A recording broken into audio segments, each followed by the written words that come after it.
Sonda-me, Senhor, e me conhece. A partir de agora, você vai ouvir o programa Mergulhando nas Escrituras, com Valdir Silva. Forma-me conforme a tua palavra, e enche-me até que em mim se ache só a ti, então. O Evangelho de Lucas. Quero conhecer mais de Jesus e seu Evangelho. Todas essas coisas foram relatadas a João pelos seus discípulos. E João, chamando 2 deles, enviou-os ao Senhor para perguntar: Você é aquele que estava para vir ou devemos esperar outro? Lucas 7, 18 e 19. Esta pergunta de João, feita a Jesus, sempre causou-me certo espanto. Afinal, com certeza, seus pais tinham contado a visita do anjo Gabriel a Zacarias e posteriormente a Maria, da missão que João teria como profeta do Altíssimo, 1,76. Sua mãe deveria ter relatado a alegria que o próprio João, ainda no ventre materno, demonstrara com a visita de Maria grávida. João também se lembrava de como o Espírito Santo descera sobre Jesus no momento do batismo, exatamente como ele fora avisado que aconteceria, e dessa forma reconheceria o Messias prometido a Israel. João 1, 29 a 34. Por que então João pergunta: Você é aquele que estava para vir ou devemos esperar outro? Eu creio que a resposta seja a mesma que levou Maria e os irmãos de Jesus irem prendê-lo por pensarem que estava louco. Marcos 3, 21. É quase certo que a ideia que Zacarias, Isabel e a própria Maria tinham a respeito da missão de Jesus no mundo fosse apenas local e política, livrar o povo de Deus do jugo romano. Não é por menos que no cântico de Maria e de Zacarias há menção de livramento nesse sentido. Derrubou dos seus tronos os poderosos e exaltou os humildes. Lucas 1, 52. Para nos libertar dos nossos inimigos e das mãos de todos os que nos odeiam. Lucas 1, 71. Além disso, pode ser que João pensasse que seu papel no futuro reino de Deus fosse mais importante. A prisão do profeta pode ter o deixado confuso e até certo ponto decepcionado, pensando no que tivesse enganado quanto ao que preparara e pregara aos seus discípulos, pois o próprio João indicara Jesus para que seus discípulos o seguissem. João 1, 35 a 37. Esta dúvida de João nos ensina algo importante. Há um Jesus que nem mesmo as palavras nas Escrituras captaram totalmente. Há um Jesus que, por mais que estudemos a Bíblia, não compreenderemos na sua totalidade. Isso acontecerá somente no céu. 1 João 3, 2. E a maneira de Jesus trabalhar em nossa vida nem sempre compreendemos. Qual a razão para termos momentos de dúvidas e desânimo? A realidade, nunca houve na Terra alguém que se aproximou de Deus e compreendesse na total plenitude seu modo de agir. Vemos dúvidas em diversos profetas, como Moisés, Abraão, Elias, Davi, nos homens de Deus do Novo Testamento, como Paulo. Até mesmo o próprio Jesus não parece ter tido seu momento de dúvida. Paulo entendeu que ainda não conhecia completamente Jesus. O que eu quero é conhecer Cristo e o poder da sua ressurreição, tomar parte nos seus sofrimentos e me tornar como ele na sua morte. Filipenses 3:10. Portanto, a dúvida de João deve, até certo ponto, nos ajudar a não nos cobrar demais quando nossa fé parece vacilar. Quando ficamos desanimados e especialmente não entendemos a maneira de Deus trabalhar em nós e através de nós. Às vezes parece que fizemos tudo certinho, dentro do script de Deus, mas o retorno não parece ser aquilo que imaginávamos. Hoje quero nos chamar a pensar sobre as vulnerabilidades que existem ainda em nossa fé. Talvez momentos de desânimo, por não compreendermos totalmente a ação de Deus. Na leitura de amanhã, veremos a resposta de Jesus dada a João. E com isso, tenhamos certeza, o Senhor não nos julgará por causa de nossas dúvidas. Podemos sim levá-las a Ele. E no momento certo, no tempo oportuno de Deus, seja nesta vida, seja já morando nas regiões celestiais, compreenderemos perfeitamente. Nosso papel é manter nossa confiança, mesmo em meio aos sentimentos e dúvidas que vêm, especialmente quando estamos sofrendo por fazer o que é certo.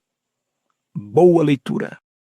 Um nome de amor, um nome de amor, um nome de amor, Jesus Senhor.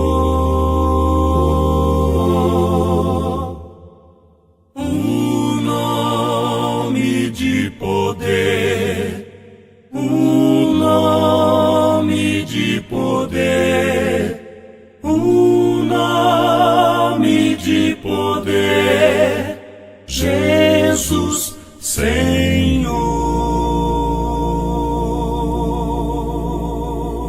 É precioso, por Ele tudo se faz, tudo Ele é pra mim. Quando preciso, chamo por Ele, um nome de amor, Jesus Senhor.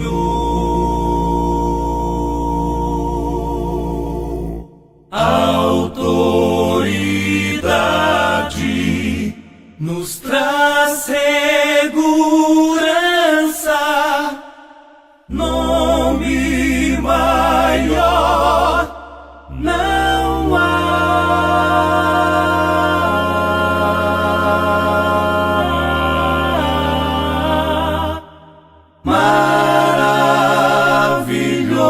Maravilhoso, tão grandioso, um nome de poder, Jesus Senhor. Jesus Senhor.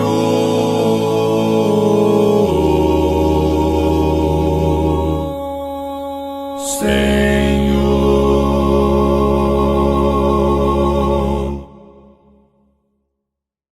Muito bom dia. Eu saúdo a todos vocês com a paz de Cristo, desejando que hoje você esteja bem. É uma alegria mais uma vez poder compartilhar a palavra de Deus, como tem acontecido a cada quarta-feira. Eu sei que você que está me ouvindo, né, boa parte são pessoas que eu conheço, e eu quero agradecer, inclusive, as manifestações que eu tenho recebido pelas redes sociais, por ligações em relação ao meu pai. Eu acho que a maioria sabe que ele sofreu um acidente, um atropelamento, está internado em estado grave. E eu peço assim a você que continue assim orando por ele, né, que ele logo possa assim ser restabelecido. Está nas mãos de Deus.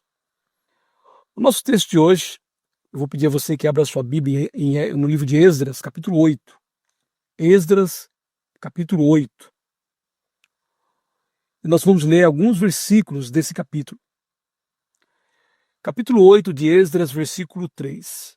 Esdras leu o livro em voz alta, diante da praça que fica em frente ao portão das águas, desde o amanhecer até o meio-dia, na presença dos homens, das mulheres e dos que podiam entender. E todo o povo tinha ouvidos atentos ao livro da lei. Versículo 8, do capítulo 8 de Esdras. Eles iam lendo o livro da lei de Deus claramente, dando explicações de maneira que o povo entendesse o que se lia. Versículo 12.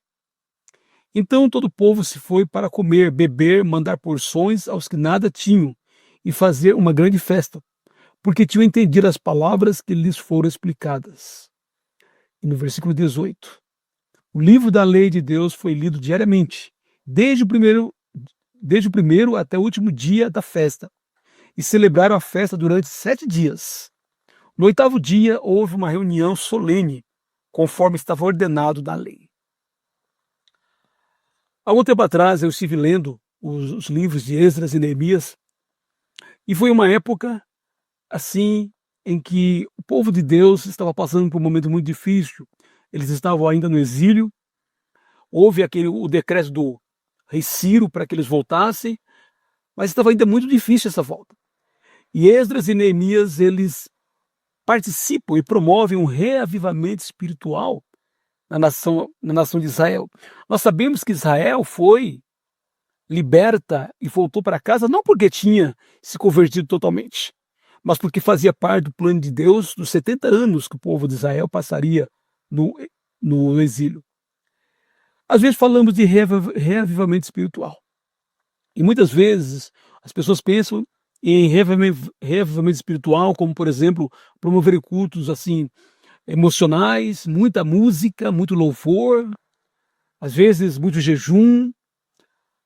Então, pode até fazer parte, mas na Bíblia, reavivamento espiritual sempre significa uma volta às Escrituras Sagradas.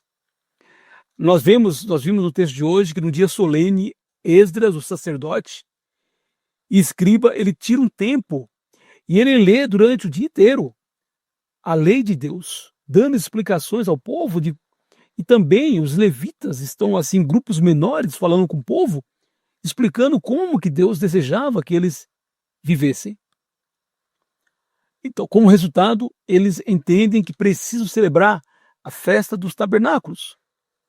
E chama a atenção também, porque depois que o povo viu a lei de Deus, a palavra de Deus como um espelho, eles comparam a palavra de Deus com a vida que eles estavam levando, e diz que o povo chora de arrependimento por seu afastamento de Deus, bem como a divisão que eles fazem para dar de comer àqueles que não tinham. Então é uma volta, não é uma volta somente emocional, existe choro sim, mas é uma volta de decisão de obedecer aos mandamentos de Deus.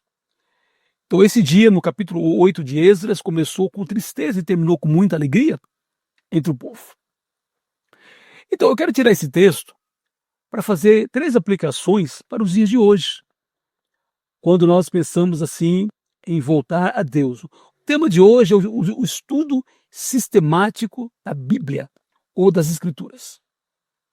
Hoje, a Igreja de Deus precisa, em nossas reuniões, separar tempo de qualidade e quantidade para o estudo das Sagradas Letras, como diria o apóstolo Paulo lá em 2 Timóteo 3,15, quando ele diz que o Timóteo conhece as Sagradas Letras que podem torná-lo sábio para a salvação pela fé em Cristo Jesus. Então, há uma exigência de um espaço de qualidade, um espaço de quantidade, para que a palavra de Deus seja assim lida. E a melhor forma de nós entendermos a palavra de Deus é lendo-a sistematicamente. Às vezes a gente percebe que as pessoas pensam em um assunto e começam a procurar na Bíblia textos que muitas vezes confirmem aquilo que eles pensam sobre esse assunto. Não. Pode até ser, essa é uma maneira de estudar também, mas a melhor maneira é quando nós vamos direto na palavra de Deus e vamos lendo capítulo por capítulo e tirando dali as aplicações, e ali nós vamos conhecer toda a verdade de Deus. Na Igreja dos Pimentas, esse ano nós começamos nas quartas-feiras um estudo do livro de Mateus, do Evangelho de Mateus. Estamos hoje, permitindo Deus, e estaremos no capítulo 6 de Mateus. Então, é a ideia de ir lendo capítulo por capítulo, comentando, aplicando na vida. É a maneira de nós, assim, conhecermos a palavra. Com certeza, os participantes desse estudo que estamos assim fazendo, eles sairão com mais conhecimento da palavra de Deus, e conhecimento que pode ajudá-los a ter uma vida muito melhor aqui na terra. Porque a palavra de Deus é lâmpada para os nossos pés, é luz para os nossos caminhos, conforme diz o salmista, Salmo 119, 105. A palavra de Deus é uma lente. Hoje eu troquei de óculos, porque meu óculos antigo eu não conseguia mais enxergar direito, a visão está realmente diminuindo. Então, dessa maneira, eu não consigo ler a minha Bíblia. Quando eu coloco óculos, eu consigo ler, e agora, inclusive, com lentes novas, ler muito bem. A palavra de Deus é isso. A gente olha esse mundo e se nós olhamos pelo nosso olhar carnal, nós olhamos de uma maneira assim que não é exatamente a verdade. E podemos ficar, inclusive, desesperados com o que vemos. Mas quando olhamos pelas lentes da palavra de Deus, especialmente através de um estudo sistemático, um estudo capítulo por capítulo, versículo por versículo, nós vamos assim compreender. Eu conheço um irmão que ele costuma dizer que lermos um livro inteiro da Bíblia é muito importante porque ficaremos conhecendo tudo que Deus pensa ou toda a vontade de Deus sobre aquele assunto, ao invés de ficarmos lendo pedacinhos, que é um pouco mais complicado. Eu estou lendo o Velho Testamento, né? Você que me acompanha vê que eu estou lendo, hoje eu li o capítulo 20 de Jó. Então, desde Gênesis. Então, é um estudo enriquecedor, que exige tempo, claro, exige dedicação, mas como a palavra de Deus enche o nosso coração de alegria, de esperança, a palavra de Deus também vai nos corrigindo. Toda vez que eu leio a palavra de Deus, eu olho para dentro de mim, faço uma reflexão, e sempre há áreas que eu preciso melhorar. E é a palavra de Deus que muda isso. Ao mesmo tempo, ela enche o meu coração de esperança. Ao mesmo tempo, às vezes, eu estou preocupado com a vida, preocupado com os problemas que todos nós temos, mas a palavra de Deus consegue me mostrar da visão de Deus, não a minha visão. Em segundo lugar, eu quero destacar o fato das escrituras no livro de Neemias, né? Esdras assim, e Neemias. Eu quero assim destacar que foi lida durante dias. Na realidade, foi um evento que durou 7 dias. Por quê? Porque naquela época as escrituras elas não havia cópias. Era só aquela e mais algumas cópias. E era muito difícil, que era tudo manuscrito. Então tinha que ter um tempo como esse, né? O Esdras marcou um dia inteiro para ler as escrituras e explicar. Hoje em dia nós somos privilegiados. Como você pode ver aqui atrás de mim, tem vários livros e muitos deles são exemplares das Escrituras Sagradas. Então nós temos um privilégio hoje de podermos sozinhos irmos lendo. No começo talvez vai ser um pouquinho difícil, vamos ter alguma dificuldade, mas com o tempo, com a repetição, nós vamos assim conhecendo mais da vontade de Deus. Então, não há crescimento espiritual sem tempo lendo e meditando na palavra de Deus. Muitos de nós, eu falo isso lamentando, diz amar a palavra de Deus. Porém, quando perguntamos há quanto tempo você pegou a palavra para ler? Faz tempo. É uma vez por semana. Ou às vezes nem isso. Então, somos privilegiados. Temos acesso direto às Escrituras. O salmista diz no Salmo 119, 97, quanto amo a tua lei, é a minha meditação todo dia. No Salmo 127, desse mesmo capítulo, amo os teus mandamentos mais do que o ouro refinado. E aquilo que a gente ama, a gente quer ficar junto. Né? Nós, quando éramos jovens, estávamos namorando, queríamos ficar junto da namorada, era aquela dificuldade de separada, despedida, né? Então, palavra de Deus, se nós amamos essa palavra, nós queremos ter tempo com ela. Tempo de qualidade, tempo de quantidade também. As pessoas falam assim, pode ler um versículo por dia, pode ler, ok, vai ajudar de alguma maneira. Mas não, pode começar lendo um versículo por dia. Mas por que depois não lê um capítulo por dia? E dependendo do tempo que tem, pode ir até aumentando essa leitura. Como última aplicação, eu quero destacar o motivo assim vivido pelo povo naquele dia. Por que eles ficaram alegres? O texto diz, porque tinham entendido as palavras que lhes foram explicadas. Eu costumo dizer uma coisa, que uma das coisas mais terríveis é a ignorância.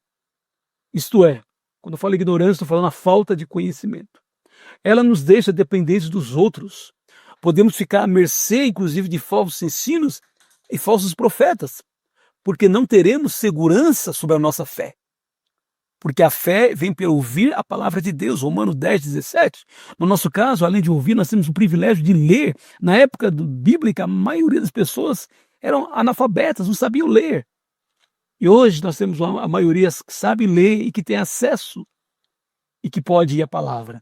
Indo à palavra, fica livre dos falsos profetas, falsos ensinamentos. Até o que eu estou falando para você, você vai confirmar na sua Bíblia se realmente é verdade. Na igreja de Jesus, a responsabilidade é de todos nós. Nós que somos evangelistas, as igrejas que têm presbíteros, os professores da escola dominical, por exemplo, têm a obrigação de estudar com seriedade, com dedicação, para passar o melhor no culto dominical, na escola dominical, numa aula como quarta-feira que teremos hoje à noite. Então, é uma responsabilidade. A Bíblia diz que nós não devemos ser mestres. Tiago 3:1, não devemos assim querer ser mestres, porque temos maior responsabilidade. Mas também cada discípulo de Jesus deve ler diariamente uma porção das Escrituras. Muitas vezes o falso ensino entra na igreja, por quê? Porque às vezes se depende de uma ou outra pessoa e os discípulos em si conhecem muito pouco das Escrituras Sagradas. E alguém prega alguma coisa e fala com muita eloquência e às vezes fala uma mentira com eloquência. E a maioria aceita. Então todos devem estar afiados. Todos devem estar procurando assim apresentar-se como obreiro aprovado. 1 Timóteo 2,15, que conhece bem a palavra de Deus e que não tem do que se envergonhar. Sim, que conhecer a palavra de Deus e depois aplicar seja a nossa busca diária. Ao contrário do que muitos têm falado hoje, infelizmente até muitos no mundo, até mesmo da igreja e no mundo religioso, diz que não precisa conhecer tanto. Não, precisa. Não é só conhecer, claro, é conhecer e praticar. Mas não vamos praticar sem primeiro conhecermos. E um dos motivos de nós, assim, devemos conhecer a palavra de Deus é que nosso futuro espiritual está em jogo. Jesus disse lá em João 12:48, quem me rejeita e não recebe as minhas palavras, tem quem o julgue. A própria palavra que falei, essa o julgará no último dia. Ontem eu estava tendo um estudo bíblico e nós terminamos com aqueles textos de Mateus 25, 34 e 25, 41. 34, Jesus diz, vinde benditos do meu Pai, preparados, vocês vão entrar no reino preparado desde a fundação do mundo. Mas o versículo 41, Jesus fala, afastai-vos de mim, malditos, para o fogo eterno, vocês que praticam a iniquidade. Como é que vamos ter certeza da nossa salvação? Como é que vamos ter certeza para, inclusive, ensinar outros o caminho da salvação? Através de um estudo, de uma leitura e estudo sistemático da palavra de Deus. Então, nessa quarta-feira, eu quero te convidar. Gaste tempo, reserve tempo diário para ler, para meditar, para pensar, para comparar com a sua vida a palavra de Deus e, junto com isso, orar a Deus para que Ele nos dê para você, dê para mim, força, energia, coragem, para não apenas conhecer, mas aplicar nas nossas vidas. Se você quer ter essa mensagem por escrito, pode entrar lá, igrejadecristo.net, que ela está prontinha lá, basta você fazer uma pesquisa, o estudo sistemático da Bíblia, e essa mensagem está escrita. Que nesta quarta-feira seja uma quarta-feira abençoada, onde, a despeito dos problemas da vida que todos nós passamos, nós estamos ligados com Jesus. Você que já é discípulo, está ligado com o Senhor, está ligado com a sua igreja. Nada é capaz de nos separar do amor de Deus. E Deus está sempre conosco, nos protegendo, orientando, nos consolando também nos momentos difíceis. Que essa palavra do Senhor, da mesma maneira que tem consolado a minha vida, a minha alma, console a sua também. Deus nos abençoe nesta quarta-feira.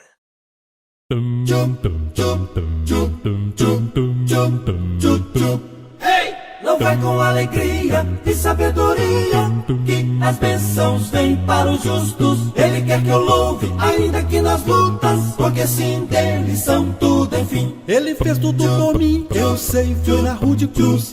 E em meu lugar o rei se deu na cruz e tudo ele passou. Qual foi sim a morte o matou, pra que eu viva, amém.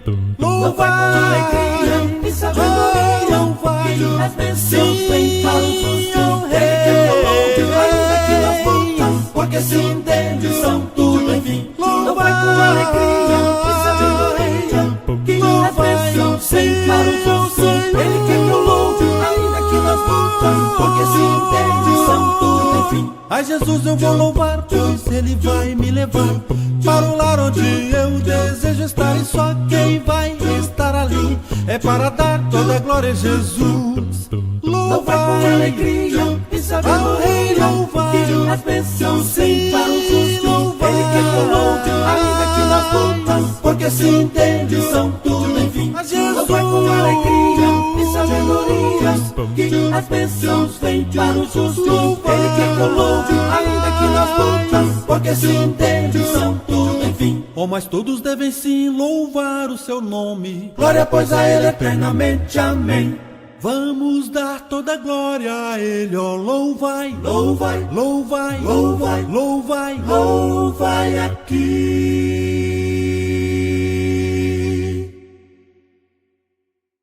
Louvai com alegria e sabedoria, louvai, que as bênçãos vêm para os justos. Ele quer que eu louve, ainda que nas lutas, porque sim, dele são tudo, enfim. Louvai com alegria Salmo e 150, sabedoria, verso 6. as Tudo que bênçãos tem vêm fôlego, para os louve ao justos. Ele Senhor. quer que eu louve, ainda que Aleluia. nas lutas, porque sim, dele são tudo, enfim.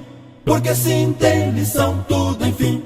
Porque sim, dele são tudo, enfim. O Evangelho de Lucas. Quando desanimados, voltemos às Escrituras. Naquela mesma hora, Jesus curou pessoas de doenças, de sofrimentos e de espíritos malignos, e deu vista a muitos cegos. Então Jesus lhes respondeu: voltem e anunciem a João o que vocês viram e ouviram.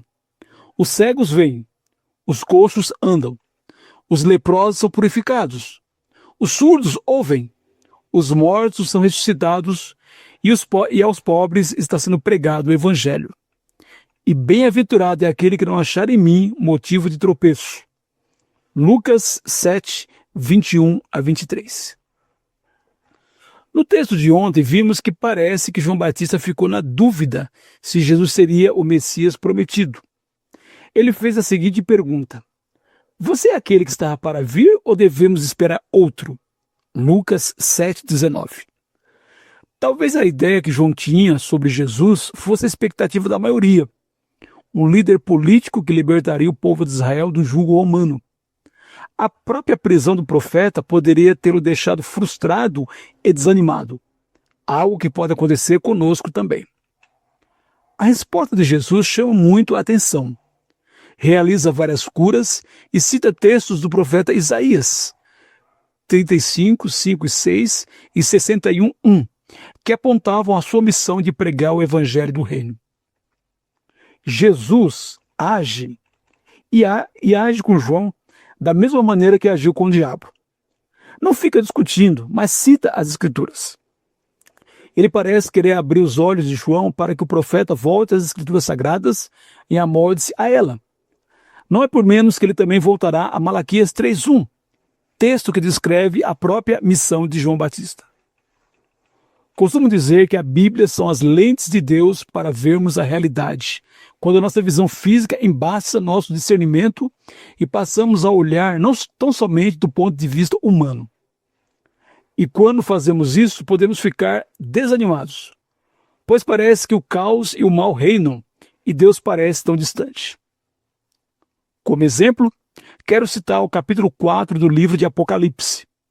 Enquanto aqui na terra parecia que o imperador romano estava no trono, perseguindo a igreja e matando cristãos, Deus mostra a João, na visão descrita naquele capítulo, a realidade.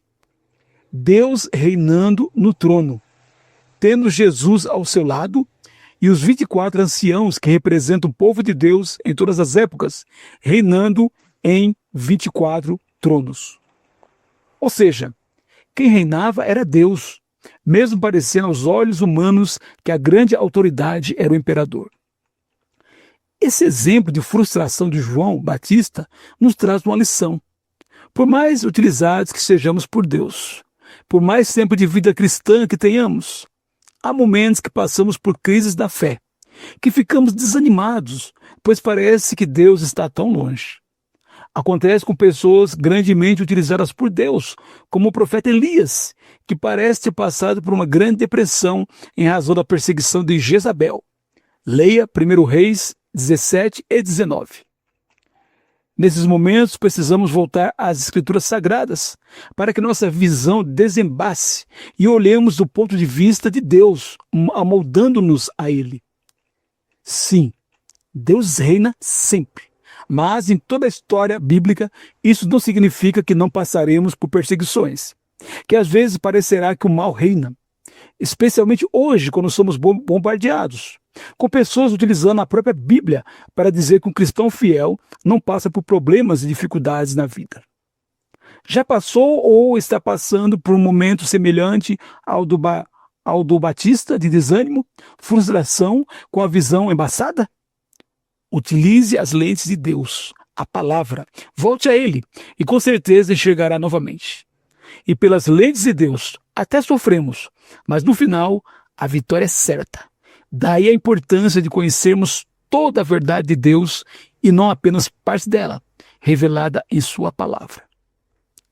Sabe a razão de todos os dias eu passar tempo da palavra e escrever essas reflexões? Em primeiro lugar, é para alimentar a minha alma, olhar pelas lentes de Deus e reforçar a minha fé. Pois passo também por momentos de desânimo e frustração. E depois, claro, tentar de alguma maneira reforçar a sua fé, querido leitor, que lê essas minhas reflexões diárias. Finalmente, feliz é aquele que não encontra em Jesus e na sua palavra motivo de escândalo e tropeço. Boa leitura. Se eu sou só um só, caminhando em direção ao céu, sozinho é difícil de seguir em frente, somente um só. Mas se somos dois, caminhando em direção ao céu, eu te ajudo a seguir em frente, juntos os dois. E se somos três, os três, caminhando em direção ao céu, unidos juntos seguiremos em frente, firmes em Deus, os três. E se todos assim, num só, caminhando em direção ao céu, unidos em Cristo somos mais que vencedores, em Cristo Jesus. E se todos assim, num só, em comunhão e eterno amor, na fé em Cristo seguiremos unidos, nos laços de amor. Não mais só um só, não mais os dois, nem só os três, mas todos juntos unidos em Cristo, somos um só com Pai. Não mais só um só, não mais os dois, nem só os três, mas todos juntos unidos em Cristo, somos um só com